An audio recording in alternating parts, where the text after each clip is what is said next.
angkatan 2024 kelas berapa ya? Saat ini, saya akan melakukan tugas pra-UAS mata kuliah membaca komprehensif materi kearifan budaya lokal daerah dengan judul Jembatan Ampera sebagai ikon kota Palembang. Sebelum aku membahas mengenai Jembatan Ampera, aku akan menceritakan sedikit mengenai kota Palembang.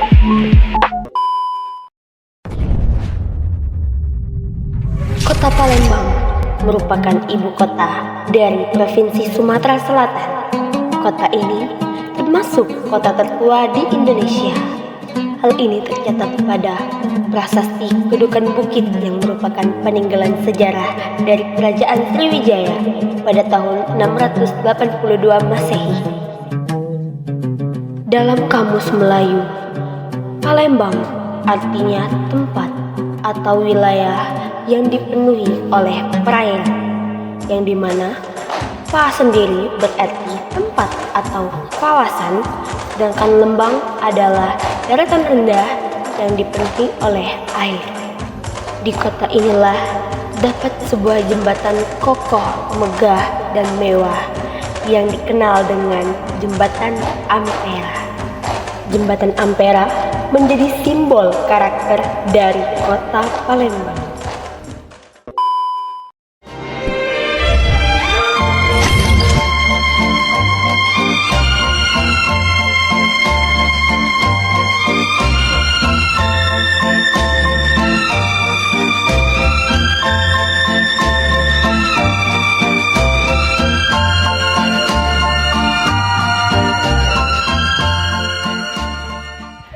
Dahulu, terdapat dua wilayah di kota Palembang, yakni wilayah Ulu dan Ilir, yang dimana kedua wilayah itu dipisahkan oleh Sungai Musi.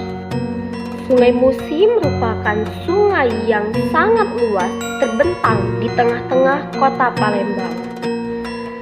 Karena belum ada akses sarana transportasi darat, masyarakat di kedua wilayah itu berpacu pada perahu-perahu untuk melakukan sebuah perjalanan.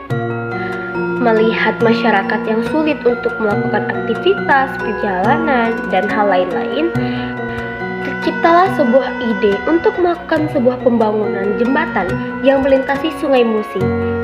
Ide pembangunan Jembatan Ampera ini pertama kali muncul pada masa Gemir Palembang tahun 1906, yang dimana jembatan ini dibangun untuk menghubungkan dua wilayah yang terpisah, yaitu wilayah seberang Ilir dan wilayah seberang Ulu. Kemudian, pada tahun 1924, ide pembangunan jembatan ini kembali muncul atau terrealisasi ketika wali kota Palembang yang saat itu dipimpin oleh Lecuk de Ville.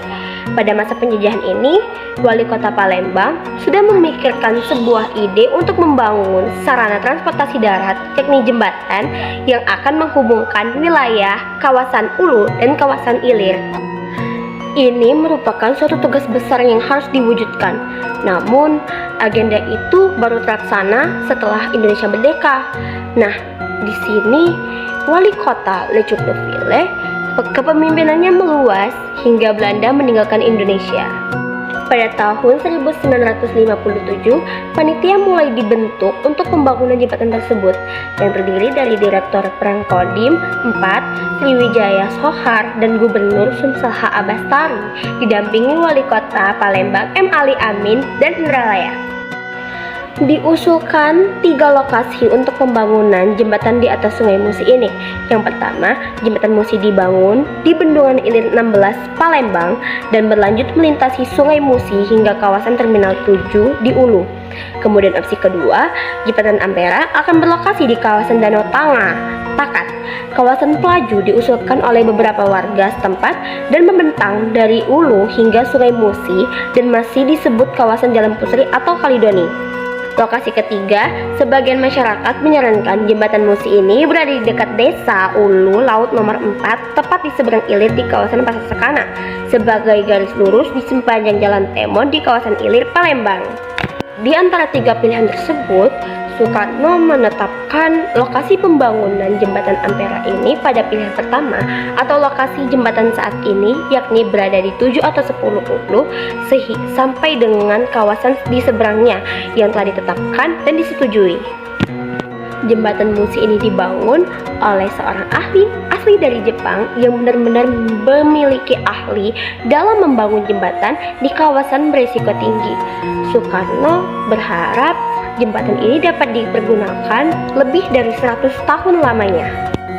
Di mata Soekarno, jembatan Ampera lebih indah dari Tower Bridge di kota London, Inggris, dan harus lebih panjang dari jembatan Golden Gate di San Francisco, Amerika Serikat. Pembangunan jembatan Ampera dimulai pada April 1962. Reparasi dari Perang Jepang digunakan untuk melakukan pembangunan jembatan ini.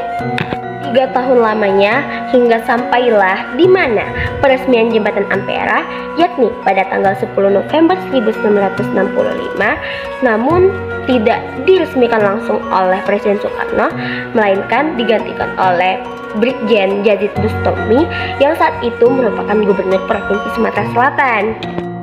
Dalam sambutannya, Gubernur Yazid Bustami menyebutkan bahwa 4.444 masyarakat Palembang mendapatkan suatu hadiah dari Presiden Soekarno berupa jembatan yang indah, kokoh, yang sudah lama diidam-idamkan dan diharapkan oleh masyarakat setempat. Oleh karena itu, jembatan Musi disebut sebagai jembatan Bung Karno sebagai rasa terima kasih masyarakat Palembang atas pemberian dan pembangunan jembatan tersebut yang sudah menjadi pusat penghubung antara wilayah Hulu dan wilayah Ilir.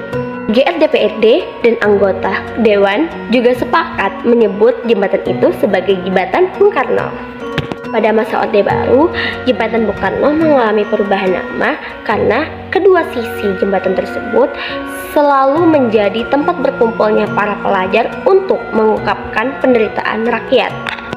Jembatan Bung Karno mengalami perubahan nama karena masyarakat setempat menilai nama Bung Karno dirasa kurang tepat dan tepat jika dijadikan simbol sebagai penderitaan rakyat Sumatera Selatan. Maka dari itu, jembatan ini resmi diubah menjadi jembatan Ampera yang memiliki kepanjangan amanat penderitaan rakyat. Perubahan ini juga sudah disetujui oleh pemerintahan Orde Baru dan masyarakat Sumatera Selatan. Nama jembatan saat ini bukan lagi sebagai jembatan Soekarno, melainkan jembatan Ampera. Sejak diresmikan, jembatan Ampera menjadi salah satu simbol atau ikon yang menjadi karakter atau identitas yang dimiliki oleh kota Palembang. Jembatan yang dibangun pada tahun 1962 itu memiliki panjang 1171 meter, lebar 22 meter, tinggi 63 meter, dan jarak antar menara 75 meter. Setelah pembangunan jembatan ini selesai, masyarakat di kedua wilayah Hulu maupun Ilir berharap kemajuan dan perkembangan di bidang sosial, budaya, ekonomi seimbang. Itulah tadi cerita mengenai sejarah jembatan Ampera sebagai ikon di kota Palembang. Aku harap teman-teman semuanya dapat merasa bangga karena telah memiliki sebuah jembatan yang menjadi ikon sangat indah yang dimiliki oleh kota Palembang saat ini. Saya Regita Rosalia Renanda telah selesai melaksanakan tugas pra ujian akhir semester mata kuliah membaca komprehensif dan sampai jumpa. Assalamualaikum warahmatullahi wabarakatuh.